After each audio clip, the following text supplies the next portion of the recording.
William, desculpa.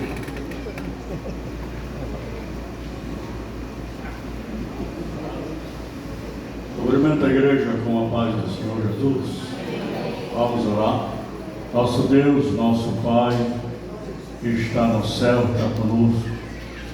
Te louvamos, somos gratos a Ti, Deus. E nós podemos estar aqui na Tua casa, Deus, adorando e glorificando o Seu nome. Porque toda a honra, toda a glória é para Ti, Deus. Nós não temos honra nenhuma aqui na face da terra, mas temos que fazer alguma coisa, porque somos gratos a Ti, por nós termos uma mocidade aqui que estão começando a ficar avivados, pois sabemos que nos dias da manhã são eles que vão pregar e nós vamos ouvir, são eles que vão louvar a Deus e nós vamos ouvir, são eles que vão fazer o trabalho, porque nós está chegando a canseira, mas ainda nós podemos orar por eles para Deus usar nas suas mãos.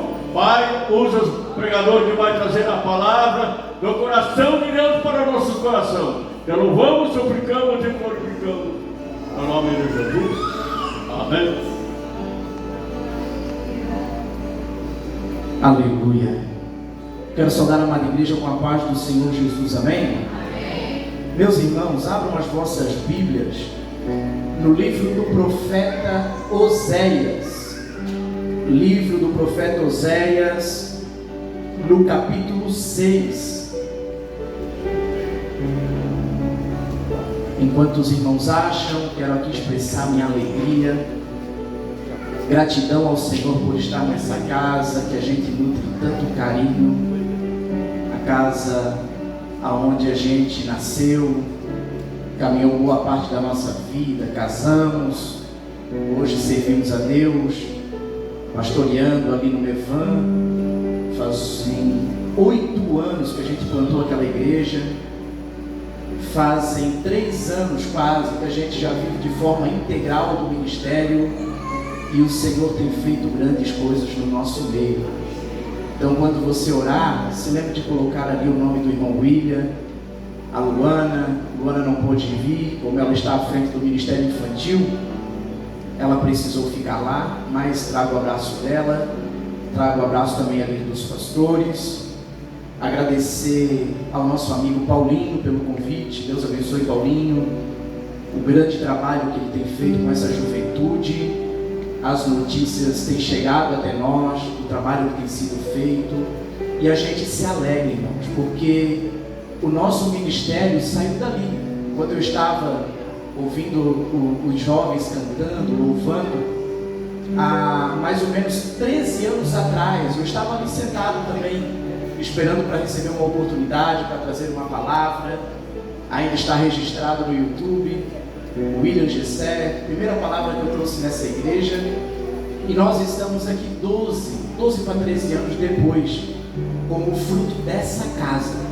Então é motivo de alegria, um carinho imenso a gente não sai muito para ministrar fora devido ao nosso trabalho pastoral ali, mas eu não podia recusar o convite de estar aqui nessa noite com vocês, irmãos. Tamanho carinho que a gente nutre no nosso coração por essa igreja, tá bom? Cumprimento também a pessoa do pastor Antônio Ceará. Obrigado, pastor. Na pessoa dele, cumprimento todos os obreiros. Uma alegria revê-los e ver que estão perseverando naquilo que o Senhor os chamou. Amém? Livro do profeta Oséias, no capítulo 6. Vamos ler os 3 primeiros versículos. Vinde e voltemos ao Senhor, porque Ele nos despedaçou e Ele nos curará, feriu e nos atará. Após 2 dias nos dará vida, ao 3º dia nos ressuscitará e viveremos em sua presença. Então conheceremos, se prosseguirmos em conhecer o Senhor. A sua saída está preparada como amanhã, e Ele virá a nós como a chuva tardia e anterior que regam a terra. Amém? Tome o seu assento por bondade. Quero falar um pouquinho nessa noite sobre prosseguir em conhecer ao Senhor. Se é uma verdade que nós encontramos nas Escrituras Sagradas, de Gênesis a Apocalipse, é que o nosso Deus, o Deus que você serve, o Deus que você adora, é um Deus que quer ter comunhão com o seu povo.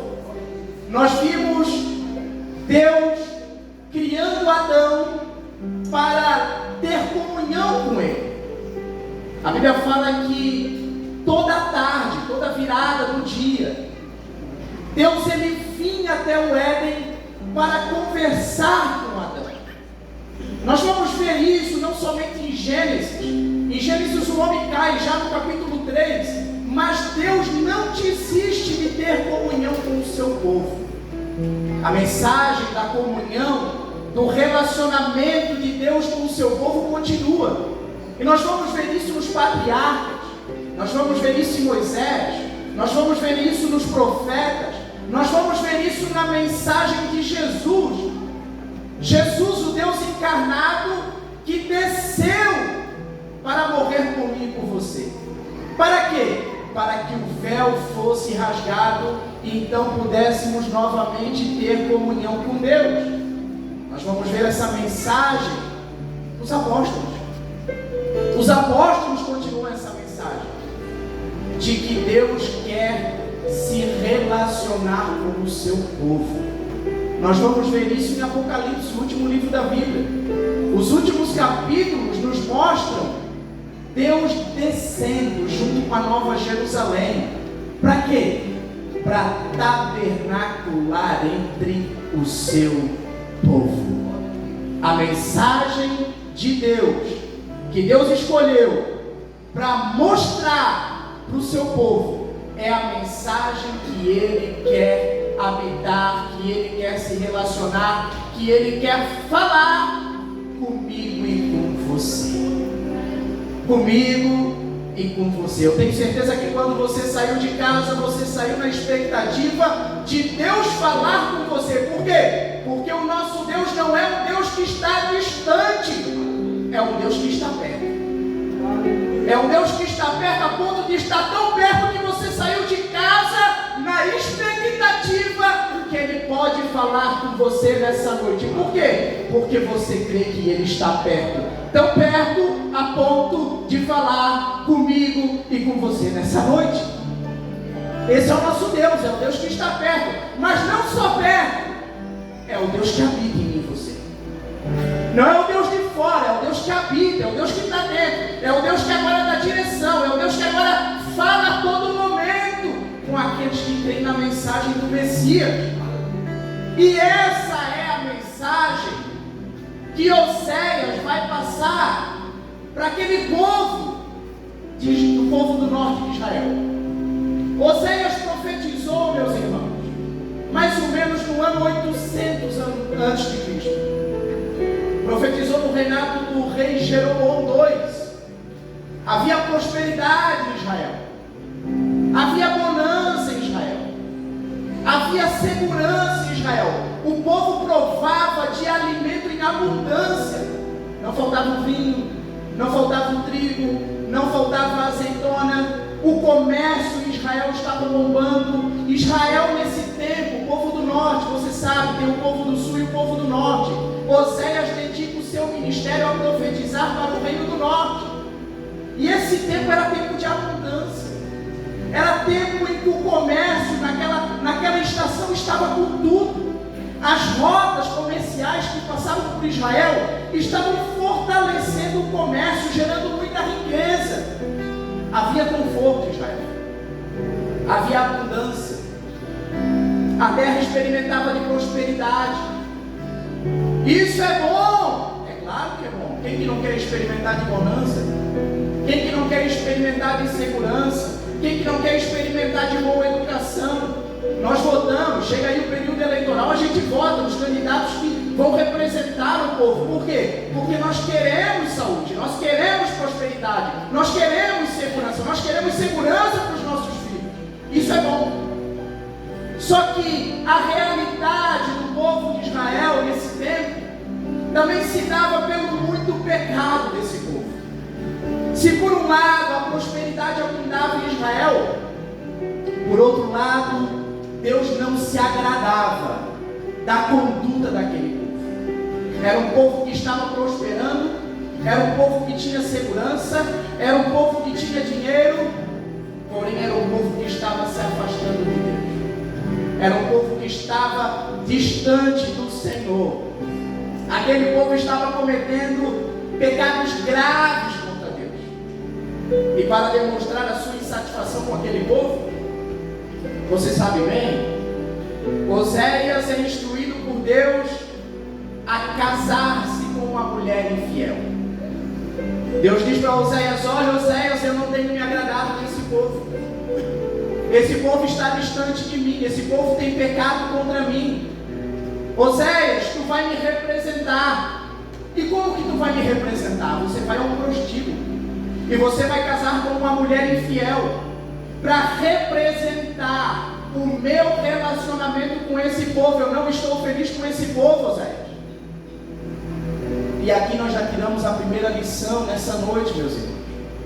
Que lição, irmão? A lição que Deus pode sim estar insatisfeito enquanto o seu povo prospera. Nem sempre a prosperidade vai ser sinônimo de aprovação do Senhor. Deus pode sim prosperar. Deus pode abrir as portas para você financeiramente. Deus pode abençoar Balneário Camboriú, que já é uma cidade abençoada, onde nós temos segurança, nós temos qualidade de vida. Deus é poderoso para estender a sua mão e fazer com que prosperamos. Que abençoe você no seu trabalho, que abençoe você na sua casa. Deus é poderoso, mas nem toda prosperidade, nem toda riqueza é sinônimo de aprovação do Senhor. Veja bem, nós vimos isso lá em Apocalipse. Você sabe, conhece as igrejas no qual João escreve da Ásia Menor. São 7 igrejas. E ali Deus comunica a sua vontade com a realidade daquelas 7 igrejas. Mas tem uma igreja chamada de Laodiceia, que era muito rica, que era muito próspera, abundava em riquezas. Era uma cidade tão rica, meus irmãos, que mais ou menos no ano 70, 80, ela sofreu um terremoto. E ela era tão rica que ela mesma tratou de reconstruir a cidade. Aquela cidade que era uma província romana, ela poderia apelar para Roma para pegar recurso com Roma. Ela podia apelar para Roma dizendo: olha, nós somos uma província e nós queremos recursos para reconstruir a nossa cidade. Mas ela era tão rica, tão abastada, tão rica a ponto dela ignorar Roma completamente e dizer: nós não precisamos de Roma. Por quê? Porque nós temos dinheiro aqui, nós temos recurso aqui, nós temos em abundância aqui. Só que aquela riqueza não significava que Deus estava se agradando dela. Aquela riqueza não era sinônimo de aprovação de Deus. Não. Ela era rica, mas Deus não estava se agradando dela. Essa igreja dizia: estou rica, estou abastada, não tenho falta de nada, não preciso de coisa alguma. Mas Deus diz para ela: não sabes que és um desgraçado, miserável, pobre, cego e nu. Por quê? Porque você está se envaidecendo com a sua riqueza. Vocês estão colocando o coração de vocês nas riquezas terrenas, e isso não tem me agradado. Isso tem gerado arrogância em vocês, isso tem gerado soberba em vocês, isso tem colocado o coração de vocês longe da minha presença. Mas na mesma carta, na mesma história, no mesmo contexto, tem outra igreja, a igreja de Esmirna. A igreja de Esmirna, ela ficava localizada em uma cidade chamada Esmirna. E a cidade de Esmirna também era uma cidade muito rica. Também era uma cidade com boa aquisição, com bom prestígio. Só que o que acontece? Estava tendo uma perseguição porque os cristãos não queriam se dobrar ao imperador romano. Então, em sinônimo de protesto, eles começaram a boicotar aqueles crentes. Começaram a despedir dos seus empregos. Não começaram mais a negociar, excluíram dos comércios. E aqueles crentes começaram a ser perseguidos. Embora a cidade fosse rica, aqueles irmãos estavam passando dificuldades financeiras. O negócio não estava bom. Mas Deus olha para essa igreja que agora está pobre, está passando perseguição, cristãos morrendo. E olha o que Deus fala para ela: eu sei da tua grande tribulação, eu sei da tua grande pobreza, eu sei da tua grande perseguição, porém, abre aspas, tu és rica. Aleluia. Tu és rica por quê? Porque tem vivido segundo a minha vontade. Oh Deus, que maravilha! Estamos te agradando, estamos passando por perseguição, por pobreza, por fome, mas tu está dizendo que nós estamos te agradando? Sim, vocês estão me agradando. Eu estou feliz com o comportamento de vocês, vocês não estão se dobrando ao imperador, vocês têm cultuado do jeito que eu quero, o coração de vocês está próximo de mim.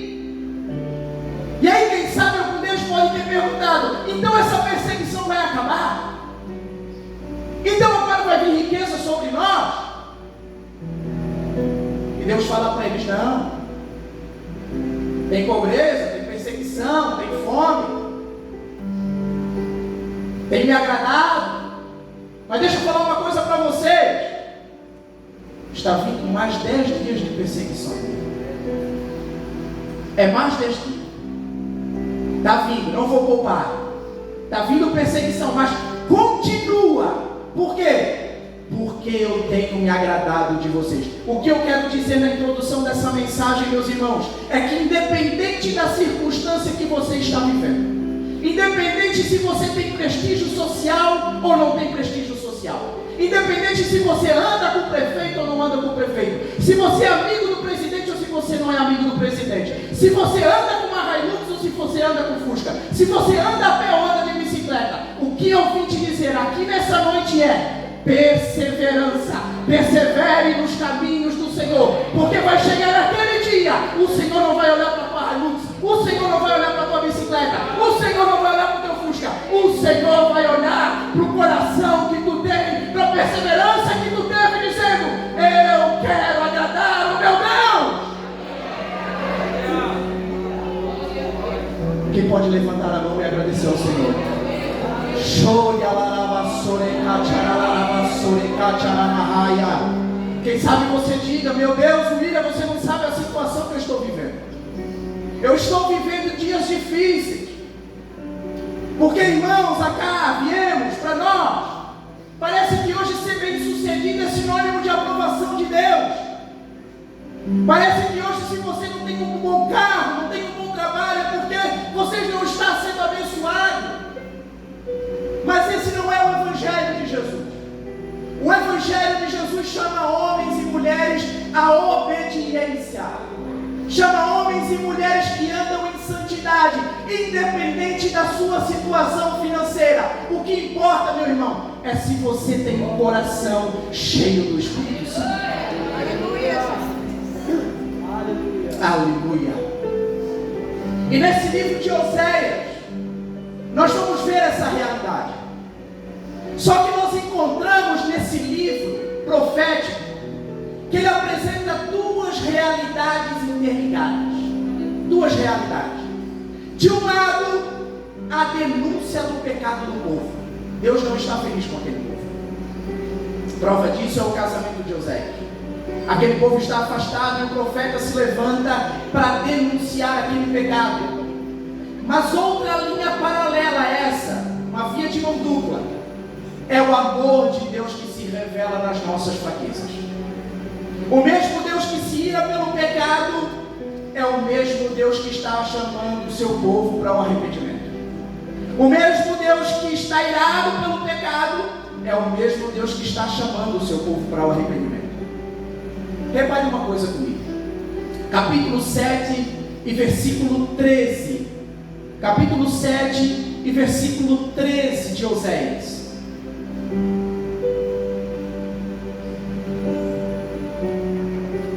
Quais que eram os pecados daquela nação? Quais que eram os pecados daquele povo? Deus fala através de Oséias: ai deles, porque se afastaram de mim. Destruição sobre eles, porque se rebelaram contra mim. Eu desejo redimi-los, mas eles falam mentiras ao meu respeito. O primeiro pecado que a gente vai ver nesse povo é o pecado da heresia. É o pecado da mentira a respeito do caráter de Deus. Eles distorciam a pessoa de Deus, atribuindo a Deus características que ele não possui. Falavam falsidades sobre o caráter de Deus, proclamando que ele se agradava daquilo que na verdade lhe era abominável.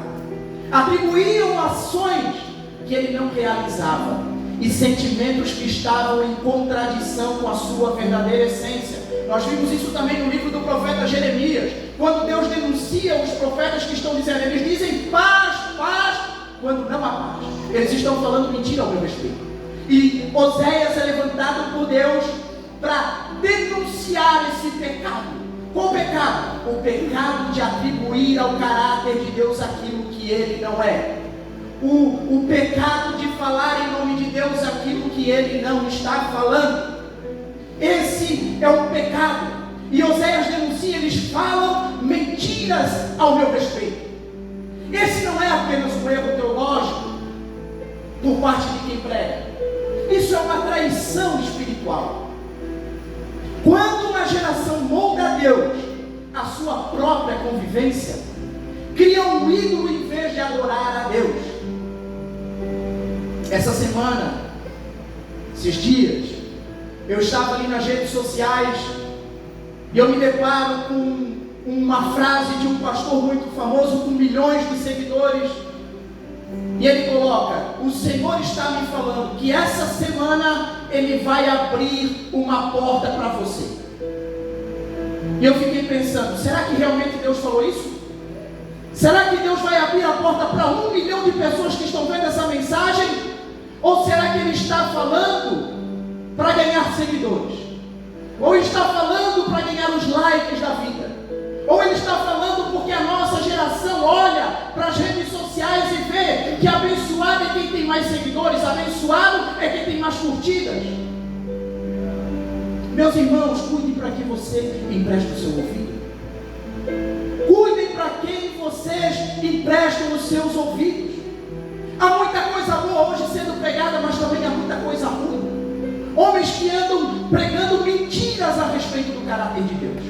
Homens que andam falando a respeito do caráter de Deus, que não se identifica com as Escrituras. Mas o nosso povo, o povo de Deus, e isso não é aqui, isso é em todo lugar, meus irmãos. Nós temos rejeitado o ensino da palavra de Deus. Nós temos rejeitado os cultos de ensino. Nós temos rejeitado a exposição da palavra. Nós temos nos adequado às mensagens de autoajuda, aonde mensagem boa é aquela que agrada o nosso ego. É aquela que diz que eu vou vencer, é aquela que diz que eu vou prosperar. Falou em santidade, falou em oração, parece que não agrada mais. Mas o Senhor está falando para essa igreja, está falando para a igreja de Balneário Camboriú. É tempo de perseverar na palavra, é tempo de perseverar em santidade, é tempo de perseverar em oração, é tempo de perseverar em comunhão, é tempo de perseverar na exposição do texto, no estudo das Escrituras. Por quê? Porque aqui tem vida. Aqui é o que Deus está falando, não aquilo que o nosso sentimento está falando. O pregador não foi feito para falar dos seus sentimentos, o que ele acha, o que ele não acha. O pregador foi feito para pregar a palavra de Deus do jeito que ela está. A heresia era um pecado daquele povo. Falavam mentiras a respeito de Deus. Mas o profeta vai além. Ele denuncia também o pecado da hipocrisia. Hipocrisia. Capítulo 7, versículo 14. Diz assim, ó: eles não clamam a mim do fundo do coração, quando gemem orando em suas camas, ajuntam-se por causa do trigo e do vinho que eles tinham, mas se afastam de mim. Isso aqui é impressionante. Por quê? Porque Oséias está nos falando que é possível orar na nossa cama. Não é só possível orar, é possível gemer. Olha isso aqui, irmão. Eles oravam e gemiam nas suas camas. Mas é possível orar, é possível chorar, é possível se ajuntar em nome de Deus, e ainda assim o nosso coração está distante dele. E por que eles se reuniam? Por causa do trigo e do vinho, as necessidades. Eles não buscavam a Deus para ter comunhão com Deus. Eles não buscavam a Deus para ter direção de Deus. Eles buscavam a Deus porque eles queriam a bênção. Eles queriam a prosperidade. Eles queriam as campanhas da vida. Choravam por causa disso. Oravam por causa disso. Chegavam a se dobrar nas nossas camas, dizendo: ó Senhor, eu quero trigo e eu quero vinho. E Deus está dizendo para eles: o coração de vocês está longe de mim. Jesus fala isso. Esse povo me honra com os lábios, mas o coração deles está distante de mim. Por quê, irmãos? Porque Deus não olha quantas vezes nós levantamos as mãos. Deus não olha quantos aleluias, quantos glórias. Isso é importante, a gente adora a Deus em comunhão, mas é o estado do nosso coração que denuncia se estamos perto ou se estamos longe do Senhor. É o estado do nosso coração. Você já reparou que, como a natureza adâmica, a natureza do Adão, ela gosta de perceber o pecado alheio, mas ela tem dificuldade de reflexão própria. Porque o que Deus está denunciando nesse povo é a hipocrisia. Hipocrisia em olhar somente para o pecado do próximo. Você já reparou que agora a gente tem uma onda de pregação dizendo: aquele que te inveja vai sair da tua vida, aquele que te persegue vai fugir da tua vida. Mas você já reparou que a gente nunca é o invejoso? Já reparou, presbítero? Que a gente nunca é o invejoso. É sempre as pessoas que têm inveja da gente. A gente não tem inveja de ninguém. Por quê? Porque falta a gente olhar para o nosso coração e dizer: Senhor, eu sou mau. Senhor, eu sou pecador, tem misericórdia de mim. Eu estou olhando para o pecado do próximo, mas o meu coração está amargurado, meu coração está cheio de pecado. Senhor, eu quero me arrepender dos meus pecados. A gente tem dificuldade. Por que a gente tem dificuldade? Porque, irmãos, a gente não tem uma vida. Não quero generalizar, tá? Não quero generalizar e eu quero me incluir dentro disso aqui. Mas a gente foge de oração.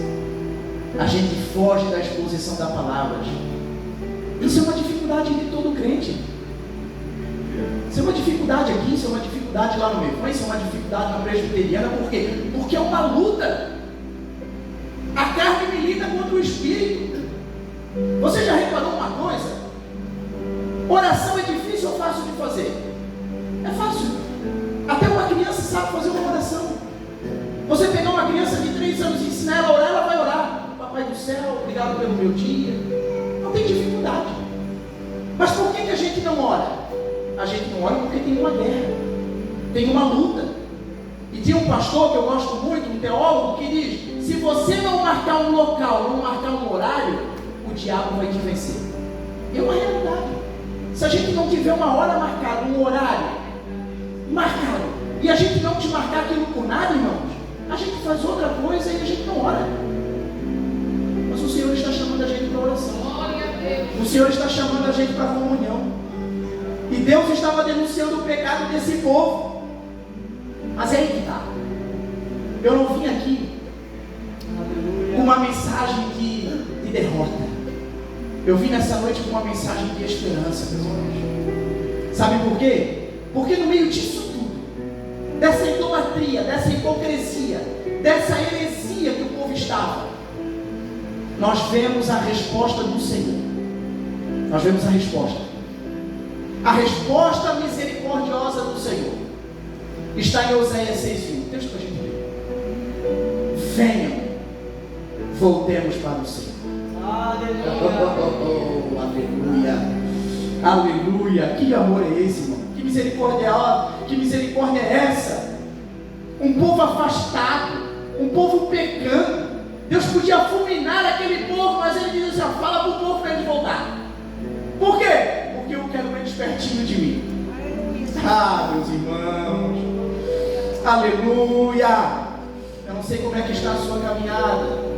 E sabe, você diga: não, isso aí é mensagem para desviado, isso aí é mensagem para quem está no mundo. E nós sabemos, irmão, que de fato há pessoas que estão desviadas no mundo. É o filho pródigo, ele sai do mundo e é notável. Fulano se desviou, e é verdade. Mas a gente sabe que não é todo dia que a gente está cheio.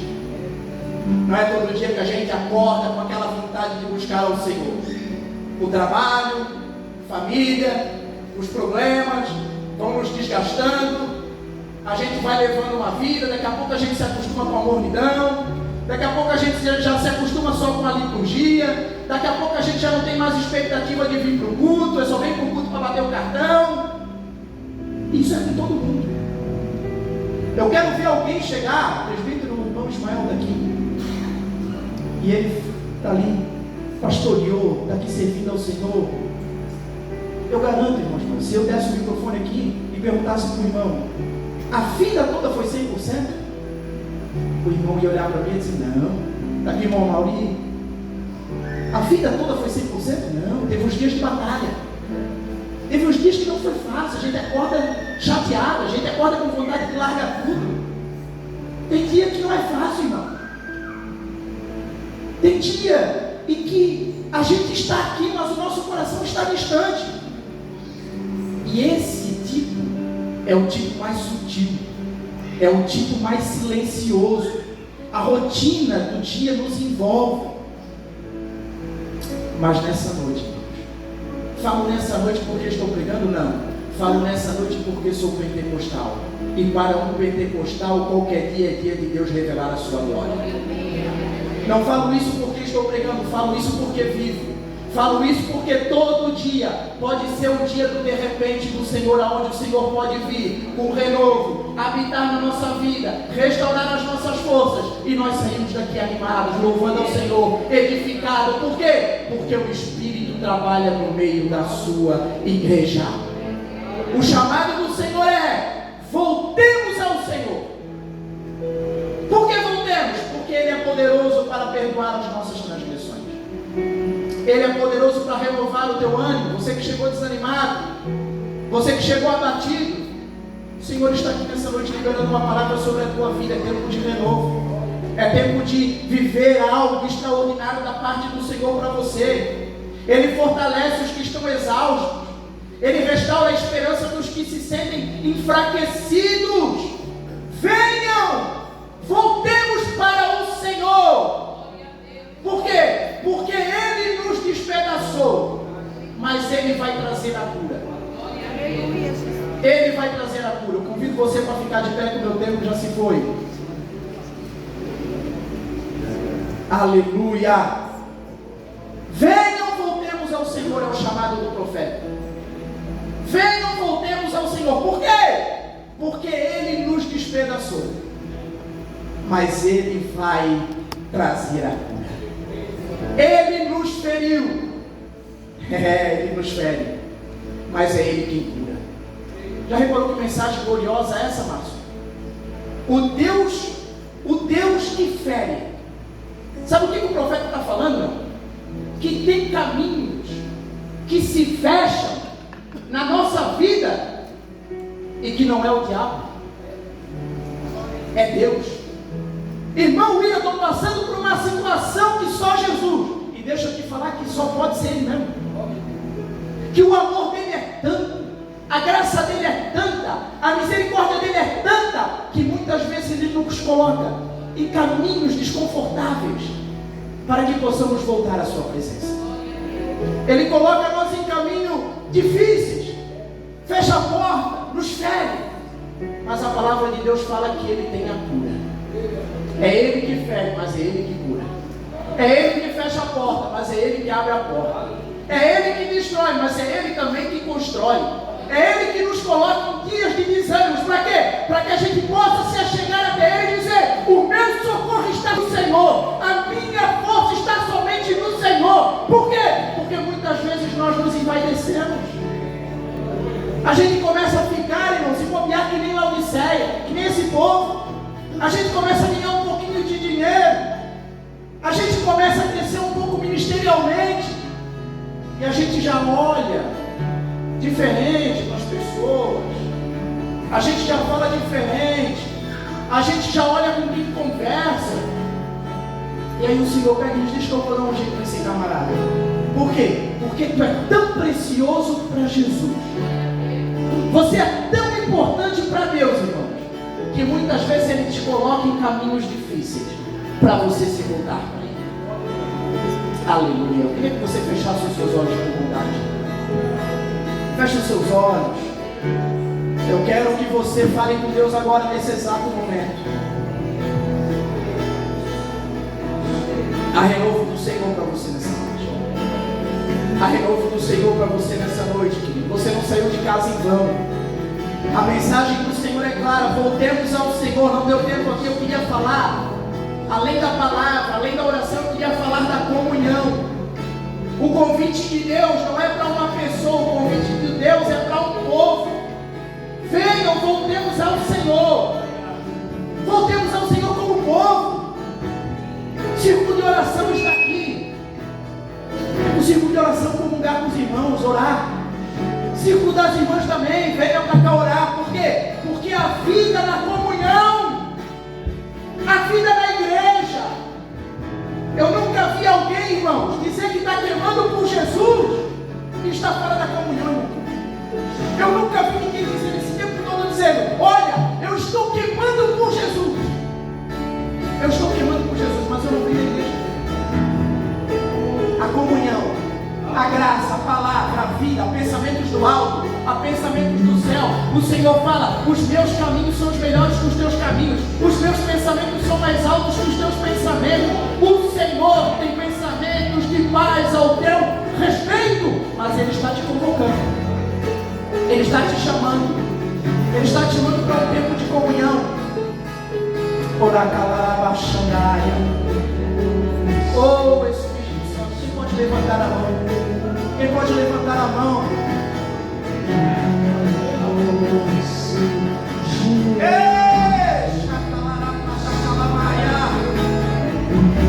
Espírito Santo, você quer chegar aqui à frente, eu te convido mesmo. Paulinho já iniciou aqui, mas eu quero te convidar a vir aqui na frente. Isso aqui é um gesto, irmão, que nós necessitamos do Senhor. Você jovem, você adolescente, deixa eu falar um negócio aqui. Sabe o que é uma igreja sadia? Oh, aleluia. Sabe o que é uma igreja cheia do Espírito Santo? Em Atos, Pedro fala isso que está acontecendo aqui. É o que Joel profetizou. Os vossos filhos profetizarão. Os vossos jovens terão visões. Mas os vossos velhos sonharão. Sabe o que é uma igreja sadia cheia do Espírito Santo? É onde ancião, onde jovem, onde adolescente são cheios do Espírito Santo juntos. Não há competição. Os jovens, os senhores, não. Todos são cheios do Espírito Santo. Por quê? Porque a promessa é para vós, é para os vossos filhos, é para os vossos netos. A promessa é para essa igreja. Essa igreja precisa.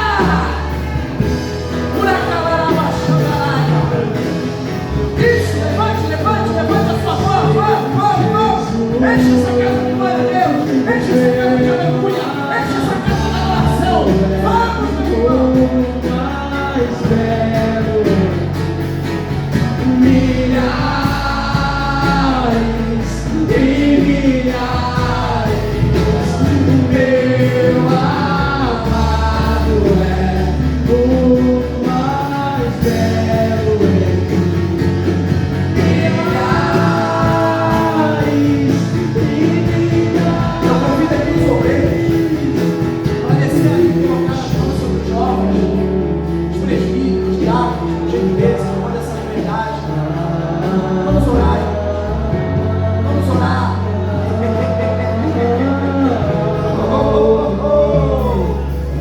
Aleluia! Não é tempo de derrota, não é tempo de retroceder. É tempo de avançar, porque o Senhor tem coisa grande para essa igreja. Não é tempo de desistir, é tempo de seguir, é tempo de ser cheio do Espírito Santo, é tempo de buscar ao Senhor, é tempo de buscar ao Senhor. Espírito Santo de Deus, Espírito Santo de Deus, Espírito Santo, em nome de Jesus, em nome de Jesus, em nome de Jesus, em nome de Jesus nós oramos, em nome de Jesus nós oramos, a tua graça e teu amor, Espírito de sabedoria, de revelação, Espírito de perseverança, Pai. Nós declaramos sobre a vida dessa igreja, em nome de Jesus, em nome de Jesus, em nome de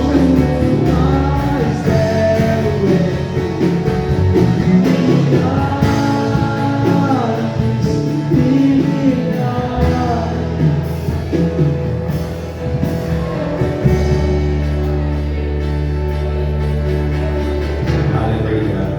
Dá um abraço aqui perto de você, diga para ele: nós precisamos ser cheios do Espírito. Abraça ele, abraço bem forte. Diga: nós precisamos ser cheios do Espírito. Aleluia. Aleluia. Louvado seja o nome de Jesus. Aleluia. Que Deus tenha misericórdia de nós. Que não venhamos ficar igual aquele povo, se amontoar, orar, mas o coração longe de Deus. Tem nada de amontoamento. Nós temos que vir aqui para glorificar o nome de Jesus, para adorar Ele, confessar nossas falhas, pedir misericórdia e ser cheio do Espírito Santo. Mas aquele povo estava se amontoando, orando, clamando, gritando, mas o coração longe. Foi falar que os bens materiais não venham mudar nada na nossa vida. Nada. Quanto mais Deus der para mim e para você, que venhamos ser gratos e dizer assim: o Senhor tem sido bom comigo e por isso eu vou continuar adorando Ele. Ele não quis dar muita coisa para mim e para você, continuamos adorando Ele, glorificando o nome dEle, porque Ele é bom. Está todo mundo feliz essa noite? Amém? Deus abençoe a vida de todos. Deus abençoe a vida do servo de Deus, que pregou a palavra, cantou e louvou. Deus abençoe todos que estiverem visitando nós, em nome de Jesus. Deus abençoe o Paulinho, o Misael e todos os nossos jovens. Amém? Nós passaremos avisos aqui importantes e já iremos para nossa casa. Primeiro eu quero fazer uma oração, já que vocês estamos em pé, essa presença maravilhosa. Orar por Rafael, que pede oração por a família. Tomei oração por a irmã Suzana, por a irmã Vilma, que passou mal ontem à noite. O Luiz ligou para mim. Como é que ela está?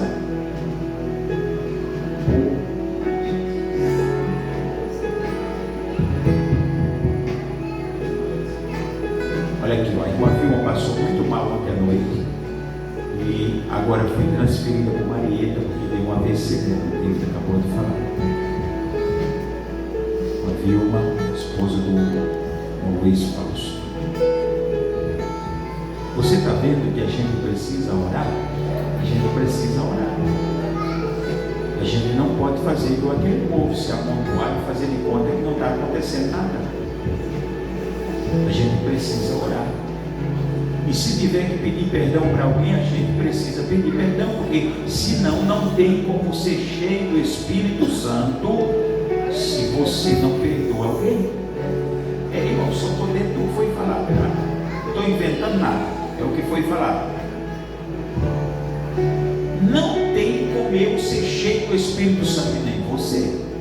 Se você está murmurando dos outros, você não consegue ser cheio do Espírito Santo. Você é um vaso quebrado, que de repente se enche, mas se esvazia de volta. Irmão, o negócio é muito sério. O negócio é sério. Conclusão: vamos pedir perdão uns para os outros, irmão, e vamos ser crentes de verdade. Vamos suportar uns aos outros, como diz a palavra de Deus. Vamos fazer isso? Vamos. Nós precisamos ser cheios do Espírito Santo. A irmã Vilma estava aqui alegre e feliz. Deu uma AVC e está lá na Maria.